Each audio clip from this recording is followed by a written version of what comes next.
This is Amber Warsnack, and this is my parent apathy case study. The first thing we'll discuss is what I know. There's no organized parent involvement in the school that there has been in the past. The principal believes that parents have a negative view of the school. As he said, they expect the teachers to do it all. The principal does not want a PTA or a PTO, and Mrs. Rose or I do want to improve school communication.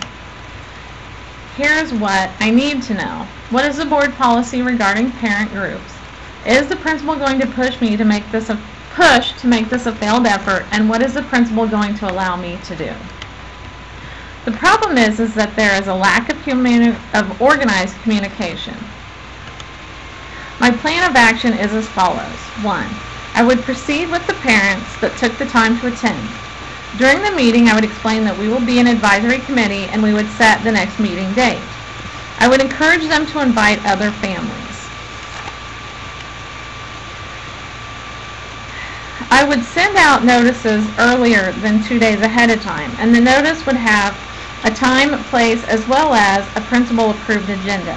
And I would use social media and handouts as well as the newspaper. I would invite community agencies.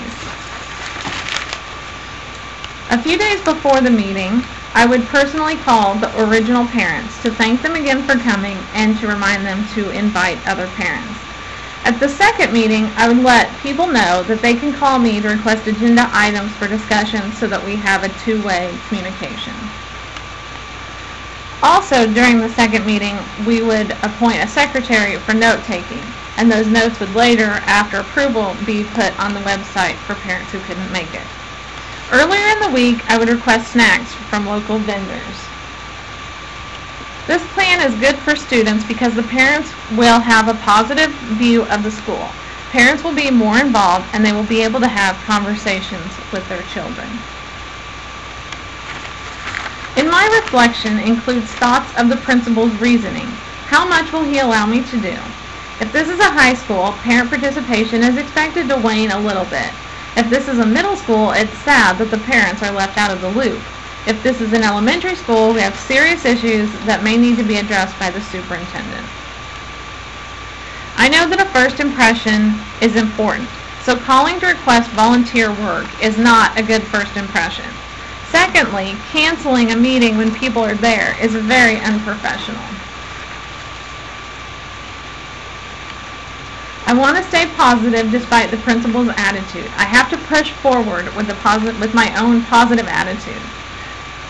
And finally, I believe that the parent apathy may be a carryover from the principal's attitude. To reflect on Standard 4, which states a school administrator is an educational leader who promotes the success of all students by collaborating with families and community members, responding to diverse community interests and needs, and mobilizing community resources, I will answer the following questions. How did I collaborate with families in the community? I utilized email, Facebook, websites, newspapers, word of mouth, phone calls, and handouts. Did I respond to the diverse needs and interests of the community? I think I did because I encouraged the 8 parents to invite others, most likely their friends, send out reminders and invitations to reach other parents, continued monthly meetings with others able to request agenda items, approved notes available for parents who could not attend the meetings. Did I mobilize community resources to address and help solve the problem? I think I did because I requested information to be published in the newspaper, invited community members to the meetings, and requested snacks from the community vendors. I believe that in order for a school to be a loving, safe community, the administrators and staff must be open to parents and make efforts to show that openness.